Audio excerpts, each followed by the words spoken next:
क्या हाल है मेरी जनता के? Good morning sir. Good morning बालकों, गुड मॉर्निंग। तो यारो, कल के बाद अब आज हम हमारे सेशन में पार्ट 3 में शुरू करेंगे एक इस चैप्टर का बहुत ही इंपॉर्टेंट आप कह सकते हो टॉपिक, जो कि है इरिगेशन। अब यारो, इरिगेशन का मतलब आपको पता ही होगा, लेकिन फिर भी फॉर सेफ्टी के लिए मैं आपको बता दूं, इरिगेशन का मतलब होता है वाटरिंग, यानी पानी देना। अब आपकी मम्मी अगर आपको कभी कभार कहती होगी कि भाई पौधों में पानी डाल दे, या हम बड़े स्केल पे देखें तो क्रॉप्स में पानी डाले जाते हैं अलग बाल्टियों से। अब क्रॉप्स में हम बड़े बड़े फसलों में तो पानी डाल सकते हैं, उसके अलग अलग मेथड होते हैं जो मैं आपको आगे समझाऊंगा। इरिगेशन यारो, किसी भी क्रॉप को पानी देना या वाटरिंग प्लांट्स या वाटरिंग। तो अब ये नहीं है कि आप खुद नहा लो, अपने ऊपर पानी डाल लो तो भी इरिगेशन हो, नहीं यारो। इरिगेशन होता है प्लांट्स को पानी देना। अब बड़े पैमाने पर जब फार्मर्स अलग अलग क्रॉप्स को अपने पानी देते हैं तो वो अलग अलग मेथड यूज करते हैं, और उन अलग अलग मेथड को हम सीखेंगे। तो ये है यारो 2 मेथड्स ऑफ इरिगेशन। एक हमारा ट्रेडिशनल मेथड जो पुराने जमाने में यूज हुआ करता था, और एक है हमारा मॉडर्न मेथड जो आजकल में यूज हुआ जाता है। अब ट्रेडिशनल मेथड में सबसे पहले हम पढ़ेंगे, तो ये हमारा कुछ हमारे methods, traditional methods of irrigation. इनमें सबसे पहले है मोट। अब यारो, मोट क्या होता है? अब मोट में आप पुली सिस्टम के हिसाब से कह सकते हो। अब कुआं होता है यारो, मोट में एक कुआं लेते हैं, उस कुएं में रस्सी से पानी निकाल कर अपने हाथों से मैन्युअल वर्क करके उस पानी को खेतों में छोड़ा जाता है।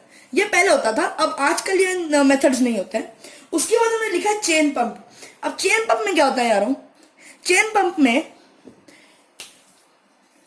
ये ऐसे एक लाइन होती है, मतलब एक रास्ता बना होता है, यहां पे पानी का कुंड होता है, कुंड सा बना होता है, यहां पे एक गोल व्हील लगा होता है, चरखा, और इस चरखे में यहां लगी होती है एक बाल्टी। तो यारो, इस चरखे को फिर घुमाया जाता है। तो जब ये चरखा घूमता है तो ये बाल्टी पहले ये कुंड में से पानी उठाती है, फिर जैसे जैसे चरखा घूमता है तो ये बाल्टी का पानी दोबारा इन रास्तों में जाता है, और इन रास्तों से आगे यहाँ होते हैं और खेत, तो इन रास्तों से पानी खेतों में जाता है। ये है हमारा चेन पंप मेथड। अब इसके बाद यारो, इसके बाद हम पढ़ेंगे धेकली मेथड। अब धेकली ये भी पुराना ही मेथड है। धेकली क्या होती है यारो? धेकली भी बिल्कुल मोट जैसी होती है, पर धेकली में पानी हम कुएं से बिल्कुल सेम मोट जैसा ही होता है, लेकिन मोट में हम एक ही जगह पानी डालते हैं। धेकली से हम एक बार में 2-3 बाल्टियों से कुओं से पानी निकाल कर खेतों में 4 जगह डाल सकते हैं, हर जगह डाल सकते हैं। तो ये सिमिलर होती है इसके जैसे ही। अब आगे हमारा राहत। अब राहत हमारा चेन पंप के सिमिलर होता है। अब राहत चेन पंप में एक चरखे में एक बाल्टी और एक कुंड होता है, लेकिन राहत में क्या होता है? एक बहुत बड़ा कुआं टाइप में होता है, उसमें चरखा होता है, और चरखे में हर जगह बाल्टियां बाल्टियां लगी होती है, तो हर जगह बाल्टियां लगी होती है, और इस चरखे को दूर ले जाकर कहीं एक बैल चला रहा होता है। आपने कभी देखा होगा गन्ने के जूस अगर आपने किसी गांव में पिए हो तो वहां पे बैल गोल गोल घूमता है, और वहां गन्ने की मशीन गोल गोल चलती है, और फिर हमें गन्ने का जूस मिलता है। यही मेथड है राहत का। यारो, बैल जो होता है वो गोल गोल घूमता है, घूमता है, घूमता है, और उसी से ये चरखा घूमता है। ये चरखा यहाँ से पानी निकालता है, और यहीं पे सेम रास्ता बना होता है। चरखा पहले ये पानी निकाल दिया, एक बाल्टी ने यहाँ से भरा, ये जितना यहाँ पहुंचेगी, फिर सारी बाल्टियां फुल लोडेड, फिर यहाँ से सारी बाल्टियां खाली, और फिर खेतों में यहाँ से पानी जाता है। मतलब आपने अगर नोटिस किया हो तो मोट मेथड और धेकली मेथड आर सम सेम, और दूसरी जगह पे राहत का मेथड मोट और धेकली सेम जैसे ही है, बस मोट में हम एक टाइम में एक बाल्टी से डालते हैं, और ढेकली में हम सेम मेथड से 2-4 बाल्टियों से डालते हैं। और वहीं चेन पंप में हम एक बाल्टी से चरखा घुमा सकते हैं, और जहां राहत में एक बैल वो चरखा घुमाती है तो हम कई बाल्टियों का पानी इस्तेमाल करके वहां खेतों में पानी दे सकते हैं। अब हम आगे पढ़ेंगे मॉडर्न मेथड्स ऑफ इरिगेशन। अब मॉडर्न मेथड्स ऑफ इरिगेशन 2 ही हैं, स्प्रिंकलर सिस्टम और ड्रिप सिस्टम। अब मेरे कुछ भाई सोच रहे होंगे, और ये बात तो मेरे को बड़ी खटकती है, कि पुराने जमाने में जब इतनी टेक्नोलॉजियां नहीं हुआ करती थी, तब के जमाने में लोगों ने चार चार मेथड अपना रखे थे, और अब जब इतनी अच्छी टेक्नोलॉजी है तब दो, सिर्फ दो क्यों? इसका एक बहुत ही लॉजिकल रीजन है यारों। पुराने जमाने में लोगों का एक मेथड से काम नहीं चलता था, क्योंकि बहुत कष्ट होते थे, तो लोग पहले अपने हाथों से डाले होंगे, फिर बैल से करवाते होंगे, तो अलग अलग मेथड यूज करके करते थे। लेकिन आज के जमाने में यारों ये दो मेथड्स सिर्फ दो सर्कमस्टांसेस के लिए परफेक्ट है। सबसे पहले आते हैं हम स्प्रिंकलर सिस्टम पे। अब यारों स्प्रिंकलर सिस्टम तब परफेक्ट है जब आपके पास अनइवन लैंड हो, यानी ऊपर आपने कभी अब स्प्रिंकलर सिस्टम होता क्या है यारों? आपने कभी कोई गार्डन में गए हो किसी में, अब तो लॉकडाउन है, अब तो कोई जाता नहीं होगा, लेकिन पहले कभी गए हो तो आपने देखा होगा घास के बीच में से एक बम्बू सा छोटा सा पाइप सा उखड़ के आता है, जो चारों तरफ पानी का छींटा मारता है, यानी स्प्रे करता है। तो वही होता है यार स्प्रिंकलर सिस्टम। अब जिन जगहों पे पानी कम है, जैसे कि राजस्थान में बारिश बहुत कम पड़ती है, तो वहां पानी कम गिरता है, ऐसी जगहों पे स्प्रिंकलर सिस्टम यूज किया जाता है। अब जब स्प्रिंकलर सिस्टम आवाज थोड़ी नीचे जानी थी। अब जब ऐसी जगहों पे जहां पानी कम होता है, वहां स्प्रिंकलर सिस्टम यूज किया जाता है। क्यों?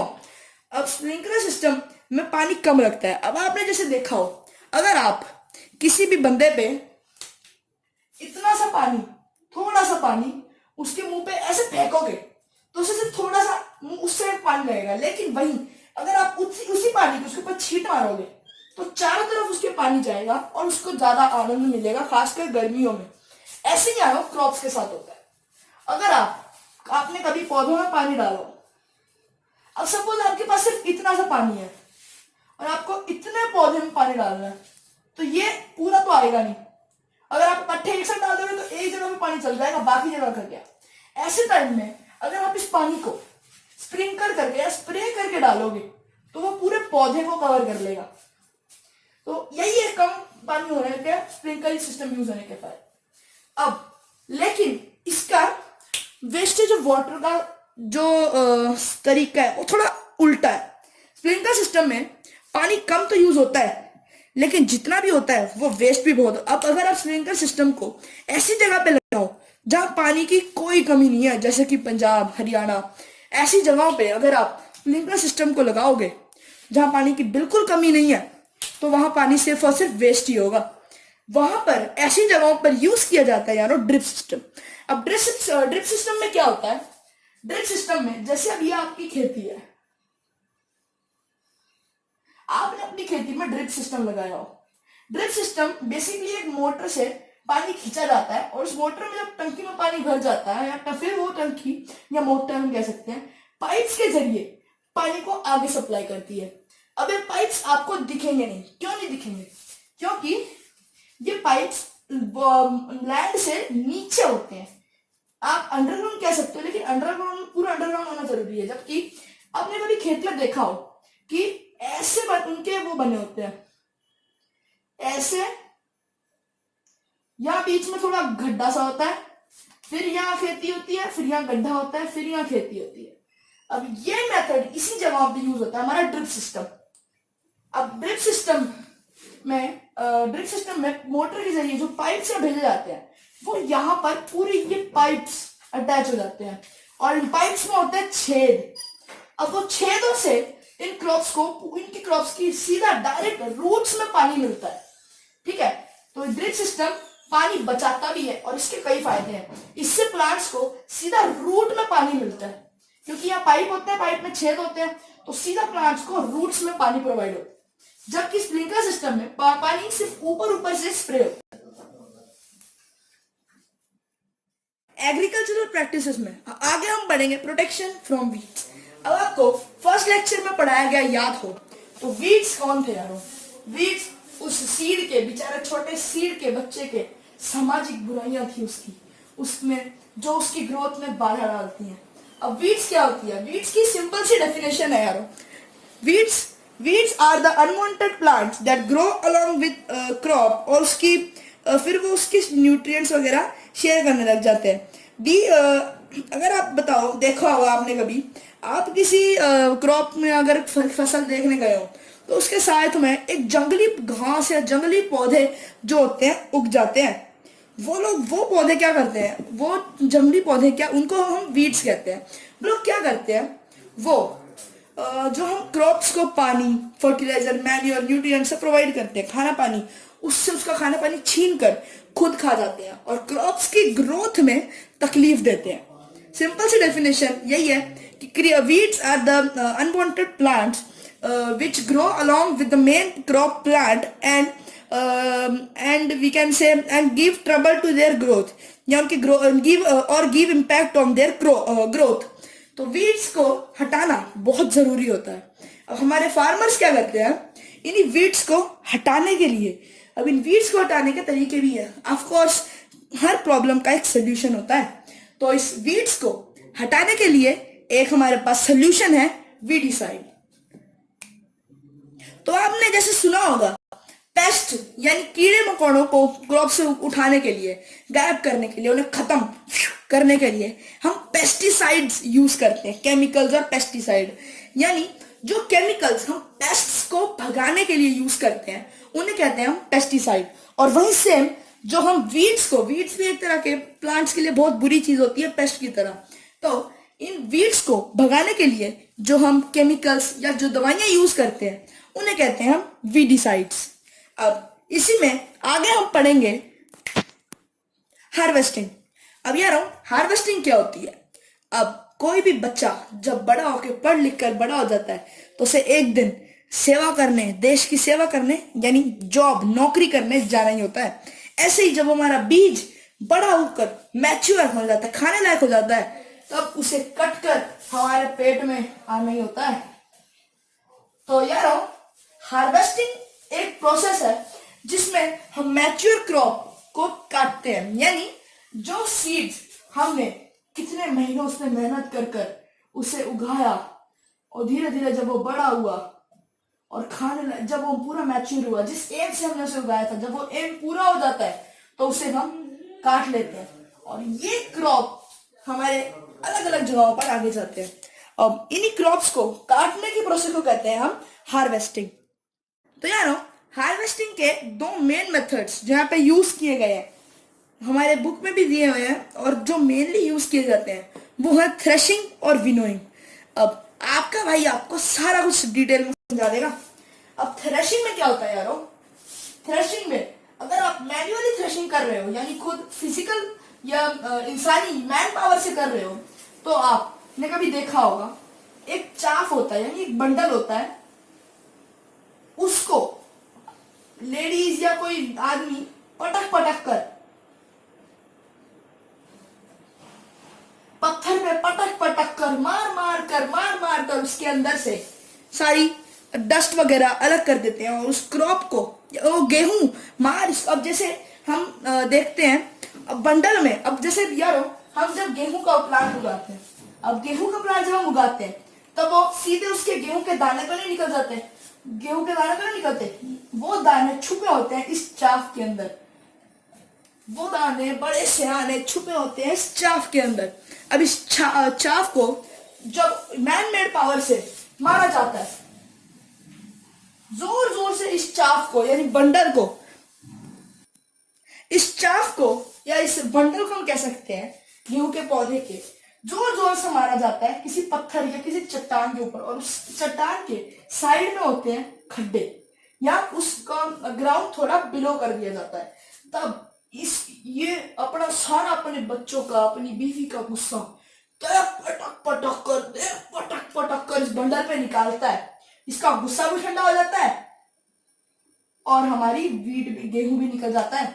अब ये गेहूं जब ये मार मार के गेहूं निकाल देता है तो ये चाफ जो पत्ते रह गए वो किसी काम के नहीं है, तो उन्हें फेंक दिया जाता है और उस गेहूं को इकट्ठा करके बोरियों में बंद कर दिया जाता है। अब ये तो हुई थ्रेशिंग की यारो मैन पावर की बात। अब जब हम मशीनी पावर के तरफ से देखें तो ये किया जाता है कंबाइन नाम की एक मशीन से, जो कि एक हार्वेस्टर ही होती है। अब हार्वेस्टर क्या होता है, जो मशीन थ्रेशिंग प्रोसेस को करने में हेल्प करती है। अब थ्रेशिंग प्रोसेस क्या होती है प्रोसेस, वो मैं आपको बता चुका हूँ। अब कंबाइन भी एक टाइप का हार्वेस्टर है। ये एक मशीन होती है जिसकी फिगर आपको आपकी बुक में जरूर दी गई है। अब उसके बाद सेकंड मेथड जो हम देखें वो बहुत ही ज्यादा कम यूज किया जाता है थ्रेशिंग के मुकाबले में, पर वो भी किया जाता है और बहुत स्पेशली किया जाता है मड या हस्क जो होते हैं उनमें से, फूड ग्रेन्स में से, गेहूं ये क्रॉप्स में से, उनमें से अलग करने के लिए। अब विनोइंग मेथड आपने 6 में जैसे पढ़ा होगा, कोई भी आंटियां या अंकल ऊपर से गेहूं दाने भरे हुए इसको ग्रेन्स को हाइट से, किसी ऊंची हाइट से फेंकती है नीचे की तरफ, और जो इसमें भारी पार्टिकल्स होते हैं, जो गेहूं होती है या जो भी उसमें ग्रेन्स होते हैं भारी पार्टिकल्स, वो आ जाते हैं नीचे इस चद्दर पे गिर जाते हैं, और जो उसके अंदर मिट्टी, हस्क, तिनके वो सब होते हैं वो हवा के, अब ऊंची ऐसे कर रही है, हवा भी चलती होती है, तो वो जो ग्रेन्स होते हैं वो हवा की मदद से उड़ जाते हैं, और हैवी ग्रेन्स हैवी होते हैं इसलिए चद्दर पे गिर जाते हैं, और जो मिट्टी या हस्क, तिनके जो होते हैं वो हवा के प्रेशर से या हवा से हाइट से रखी जाती है, तो हवा से उड़ जाते हैं और उससे अलग हो जाते हैं। इसके बारे में अगर आपने और डिटेल में पढ़ना है तो दोबारा क्लास 6 में जाइए, या मेरे फ्यूचर लेक्चर्स को 6th स्टैंडर्ड के मिस मत करना। बाकी यार गूगल बाबा तो सबके पास होते ही होते हैं, उनकी भी आप हेल्प ले सकते हो। अब ये क्रॉप्स कटे हैं तो कहीं जाएंगे भी। अब ये क्रॉप्स कटे हैं, हार्वेस्ट हुए हैं, तो इनको कहीं जाना भी पड़ेगा। अब कट के किसान अपने घर में तो नहीं रख सकते, बड़े लार्ज स्केल पे उगाए हुए पैसे कमाने के लिए, उनकी तो रोजी रोटी है ये। तो इसलिए अब इन क्रॉप्स के साथ क्या किया जाता है, तो यारो इन क्रॉप्स को काटने के बाद, अलग करने के बाद स्टोर किया जाता है। अब इन्हें स्टोर कहाँ किया जाता है, पहले तो क्यों किया जाता है। अब क्यों किया जाता है आपको जानना है तो मेरे इसी चैप्टर के पार्ट 1 में देख लीजिएगा, उसमें मैंने बता रखा है। और अब कैसे किया जाता है या कहाँ किया जाता है ये हम पढ़ेंगे। अब स्टोरेज, जब किसान बोरी भर भर के वीट को रख लेते हैं तो सरकारी कर्मचारी आकर उन क्रॉप्स को फार्मर से खरीद लेते हैं। अब बेचारे फार्मर्स को इतनी कीमत मिलती तो नहीं है, लेकिन उनसे उनका रोजगार तो चली जाता है। तो ये उनसे ये सारी क्रॉप्स, नॉट एक फार्मर से, बल्कि सरकारी अधिकारी या जो भी हमारा बीच का पर्सन होगा वो कई जगहों से इन क्रॉप्स को फार्मर से ले लेता है, और बड़े बड़े ट्रकों में भरकर ये क्रॉप्स लेके जाए जाते हैं ग्रेनरीज और सिलोज में। अब यार ग्रेनरीज और सिलोज क्या होते हैं, आप अगर अपनी बुक में फिगर देखें या फोटो देखें तो उसमें एक सिलो का सेंटर या एक सिलो एरिया आपको दिखाया हुआ है। उसमें क्या होता है यारो, ग्रेनरीज और सिलोज क्या होते हैं, जो भी क्रॉप्स फार्मर से खरीदे जाते हैं वो सारे स्टोर किए जाते हैं ग्रेनरीज और सिलोज में। अब स्टोर क्यों किए जाते हैं ये भी मैंने आपको, ये पार्ट 1 में मैंने आपको बता ही रखा है, तो आप जरूर वो देख लीजिएगा। और स्टोर किया हुआ कहाँ यूज होता है ये भी बता रखा है। तो जल्दी से हम चैप्टर को खत्म करते हैं आखिरी टॉपिक पढ़कर। आखिरी टॉपिक में है यार फूड फ्रॉम एनिमल्स। अब आपको पता ही होगा फूड फ्रॉम एनिमल्स। अब यारो आपने दूध पीते होगे आप रोज, जो नहीं पीता वो पी लो, क्योंकि दूध, रोज 1 गिलास दूध पीना बहुत इंपॉर्टेंट है लाइफ के लिए। अब दूध कहाँ से आता है, काओ से, काओ, गाय, बफेलो, बकरियां, इन सब जगहों से दूध हमें मिलता है। मीट, अगर कोई लोग हमारे नॉनवेज खाते हो दोस्त, तो वो कहाँ से आता है, चिकन या अलग अलग जगहों से हमें मीट ये सब मिलते हैं। अब भाइयों ये सब चीजें कहाँ से आती है, एनिमल्स से। अगर आप ओवरऑल देखें कि वेज और नॉन वेज दोनों कैटेगरीज में काफी मेन चीजें, यानी मिल्क और मिल्क से बने डेयरी प्रोडक्ट सारे के सारे, और मीट, ये सब आते हैं एनिमल से। अब आपको पता है इन एनिमल्स की भी खेती की जाती है। जी हाँ, मैं मजाक नहीं कर रहा हूँ। एनिमल्स की खेती को कहते हैं एनिमल, जहां जहां एनिमल्स की खेती होती है उसे कहते हैं एनिमल हस्बेंड्री। अब एनिमल्स की खेती ऐसे तो नहीं होती ना कि कहीं उनके बीज बोए रुक जाए। एनिमल्स की खेती में एनिमल्स को पाला जाता है। एनिमल्स को किसी का दो एनिमल्स को, मेल फीमेल को ब्रीड कराकर, मेटिंग करवाकर जो बच्चा पैदा होते हैं उन्हें अच्छे से खिला पिलाकर हम पालते हैं। हम नहीं पाल, जो एनिमल हस्बेंड्री के मालिक होते हैं वो लोग पालते हैं, और फिर जब वो बड़े हो जाते हैं तो उनसे फायदे उठाते हैं, उनका दूध बेचते हैं, उनकी मीट बेचते हैं, और ऐसे अलग अलग चिकन्स की मीट बेचती, गाय बफेलो का दूध बेच दिया।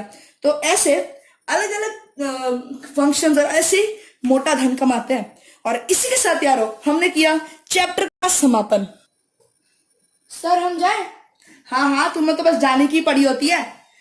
कॉपी में लिख लिया ये सब? लिख लिया सर। ठीक है, अगर इसे अपने दिमाग में उतार लिया हो, दिमाग में डाल लिया हो और कॉपियों में उतार लिया हो, तो चलो चलते हैं और मिलते हैं आपसे अगले लेक्चर में। तब तक के लिए गुड बाय।